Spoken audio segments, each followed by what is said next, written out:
Good morning मेरे परिवार वालों और मेरे फ्रेंड्स। बहुत सारे डॉक्टर्स की तरह मैं भी बहुत परेशान हूँ, इसलिए मुझे लगा कि शायद मैं आपको अगर कुछ कुछ चीज़ें बताना चाहती हूँ, और मैं शायद अगर ये बताऊँगी और अगर आप लोग सेफ रहोगे तो I might be at more peace. जैसे आपको सबको पता है कि बॉम्बे की हालत तो बहुत ख़राब है, और धीरे धीरे बहुत सारे शहरों की और बहुत सारे स्टेट्स, इवन टाउन्स की हालत ख़राब होते जा रही है। बॉम्बे की हालत तो इतनी ख़राब है कि हमारे हॉस्पिटल्स में आईसीयू बेड्स वेटिंग पे है, पेशेंट्स के लिए बेड्स नहीं है। It's a very very helpless, यानी मुझे इतना हेल्पलेस और लाचार कभी फील नहीं हुआ है। We have to literally manage patients at home with oxygen, and this is not something we are enjoying. So I really, really want all of you to follow a few things that I really am requesting you to follow. First, आप लोग please safe रहो। अगर आपको लग रहा है कि आपको 1 साल से कोरोना नहीं हुआ है, इसलिए आप कोई सुपर हीरो हो या आपकी इम्यूनिटी बहुत अच्छी है और आपको ऐसे कुछ नहीं होगा, तो आप गलत फहमी में हो। हम यंग लोगों को देख रहे हैं। I mean, we have a 35-year-old who's on the ventilator, and we are not able to help people now. So we do not want, we really don't want any of you to be in that situation. So sorry, uh, I think ये जो emotional breakdown है, हम doctors में अब सबको कोई ना कोई समय हो रहा है, because we not been so helpless. Okay, so most importantly, please take care of your self. Right now covid is everywhere around you. Okay, तो अगर आप घर से बाहर निकलो, may be you're meeting your friends, may be you're meeting your family, it does not matter, you have to be masked. Okay, just because आपको अभी 1 साल से कोरोना नहीं हुआ है या आपको पिछले साल कोरोना होकर जा चुका है, इसका मतलब ये नहीं है कि आपको वापस कोरोना नहीं हो सकता। You can still get Covid. तो please keep yourself very well masked at all times. अगर आप घर से बाहर निकल रहे हो तो घर के बाहर निकलो, मास्क होना चाहिए। मास्क सिर्फ इधर नहीं, मास्क पूरा नाक से पूरा यहाँ तक होना चाहिए। दूसरी बात, अगर आपको कुछ होता है, अगर आपको बुखार आता है या कुछ होता है, पैनिक मत होइए। Do not get unneeded investigations done. Get in touch with me obviously immediately. And most importantly, आपके जो फ्रेंड्स है या कोई भी है, उनको बोलो पैनिक में होकर एडमिट ना हुए हॉस्पिटल में। फिलहाल जो सिचुएशन है वो ऐसी है कि बहुत सारे हॉस्पिटल्स में स्टेबल पेशेंट्स एडमिट हो रहे हैं, और बहुत सारे लोग जिनको एक्चुअली ऑक्सीजन की ज़रूरत है, उनके लिए हमारे पास बेड नहीं है।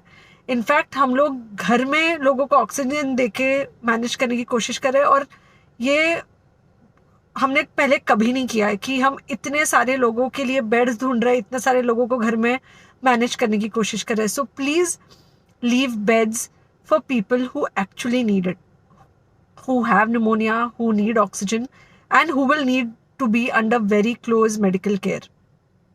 Third thing, if you have not taken the vaccine, अगर आपने वैक्सीन नहीं ली है किसी भी कारण से, हो सकता है आप ट्रैवल कर रहे हो सकता है आपको वैक्सीन की हिचक हो सकता है आपने कुछ व्हाट्सएप पे फॉरवर्ड पढ़ा हो कि वैक्सीन की वजह से कुछ साइड इफेक्ट्स हो रहे हैं या कुछ हो रहा है।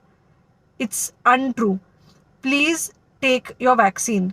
ये हमको डेफिनेट दिख रहा है कि जो लोगों के 2 वैक्सीन के शॉट्स होकर 2 हफ्ते हो चुके हैं, उनमें डेफिनेटली हमको इन्फेक्शन, सीरियस इन्फेक्शंस कम दिख रहे हैं, और हॉस्पिटलाइजेशन ना के बराबर है।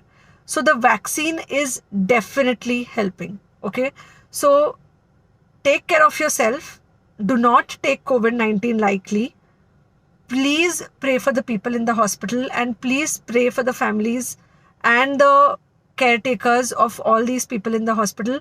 उनको आपके प्रार्थना की बहुत ज़रूरत है, और सबसे ज़्यादा ज़रूरत है कि आप अपना ध्यान रखें। ओके, एंड बस घर पे रहो। आप कुछ हफ्तों तक सिर्फ घर पे रहो, जब तक हम ये सिचुएशन ऐसे हैंडल कर सके कि हम एटलीस्ट कुछ हो जाए तो हम हॉस्पिटल में पेशेंट्स को ले सके। फ़िलहाल हालत ऐसी है कि डॉक्टर्स और डॉक्टर्स के रिलेटिव्स को भी नहीं मिल रहा है बेड, तो आप सोचिए कि it's an absolutely helpless situation. Okay, I think अगर हम सब इतना ध्यान रखेंगे, we will definitely come through this second wave very well. Okay, and then we will have to work on not allowing a third wave. So third wave का हम बाद में सोचेंगे, वो तो नहीं आना चाहिए, पर जो ये सेकेंड वेव है इससे हमको कोई भी हालत में एकदम सेफली निकलना है. Okay, take care, I really love you.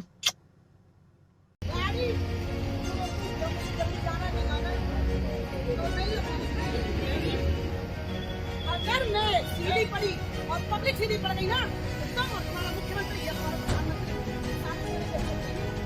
और पास में नहीं आती तुम लोग बात करो और तुमसे तो क्या कर लोगे तुम? बात नहीं बना रखा नहीं करना मैंने अपने पति के साथ मैं अपनी गाड़ी में जाऊंगी.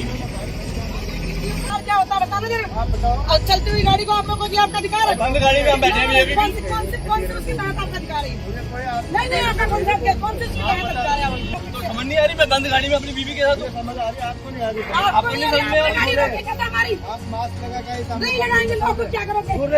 अरे भैया ऐसी कोई बात नहीं. इतना दूर रहेंगे हमको तुम्हारे पास आने की तुम क्या हमारी गाड़ी तुम क्यों रोकी? नहीं भाई मेरा पति है, ये मेरा पति है, मेरा मन करेगा अभी किस करूंगी उसको. क्या करोगे तुम? हम मना कर रहे हैं. तो तुमने हमारी गाड़ी को हाथ कैसे लगाया? नहीं तुम अधिकार की बात करते बताना जरा. अरे लेडी पुलिस बुला लो यार. भैया हम बंद गाड़ी में जा रहे हैं. गाड़ी पब्लिक है. लेडी पुलिस बुलाओ फटाफट. तो जाओ जो करना है कर लो, ले लो चालान. चलो पब्लिक है तो फिर ना वीडियो बनाओ, ले लो. चलो तुमने बना लिया हमने. चलो भाई तेरे हमने आज चालान आए बड़े चालान. अरे पुलिस वाले इस तरह शर्म कर लो. नॉर्मल पब्लिक से सुन रहे हो मैडम. चालान भी करेंगे, एफआईआर भी करेंगे. अभी बताएंगे सारी चीजें. बोलूंगी नहीं. नौटंकी का रखी तुम्हें कोरोना के चक्कर में. कोई बात नहीं. लेंगे चालान, हमसे आए बड़े भिखमंगे. घर में नहीं आ रहा सुन रहे. मैं भी एक पुलिस वाले को ला दूं और मेरा बाप भी एक ऐसा ही है. तो क्यों रोकी हमारी गाड़ी तुमने कोरोना के चक्कर में इतना नौटंकी क्यों कर रखा है? अरे बुला यार. कोई गुलामी है क्या? मास्क लगा रही कोई बात है? गाड़ी में बैठे हैं, मैं क्या मास्क लगा. कर्फ्यू भी तो बोला नहीं कर रहे. कर्फ्यू तोड़ रहे हैं सारे. बदतमीजी कौन कर रहा है? आप किसने लगाए? वो मेरे पति को कैसे लेके जा रहे हैं? मास्क नहीं है.